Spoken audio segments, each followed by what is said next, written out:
صالحین تو یہ لکھتے ہیں کہ جس انسان پہ اللہ کی جتنی نعمتیں بڑھتی چلی جائیں اس کو اتنا ہی اپنے آپ کو اللہ کے سامنے جھکاتے چلے جانا چاہیے.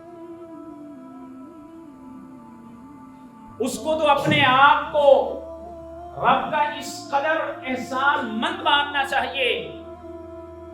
میری اور آپ کی ماں ایک دن امی عائشہ صدیقہ رضی اللہ تعالی عنہا اللہ کے نبی صلی اللہ علیہ وسلم سے پوچھتی ہیں کہ اے اللہ کے نبی صلی اللہ علیہ وسلم آپ کیوں اتنی دیر راتوں کو اللہ کے سامنے کھڑے رہتے ہیں حتی تورمت قدماہ، حتیٰ کہ اللہ کے سامنے کھڑے ہو کر آپ کے پاؤں میں ورم پڑ جاتے ہیں.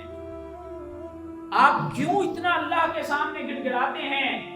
آپ تو وہ ذات ہے نا لیغفر لک اللہ ما تقدم من ذنبک وما تأخر، کہ جن کے ذمے نہ کوئی آگے اور نہ پیچھے کوئی گناہ ہے، آپ پھر بھی اللہ کے سامنے اتنا گڑ گڑاتے ہیں.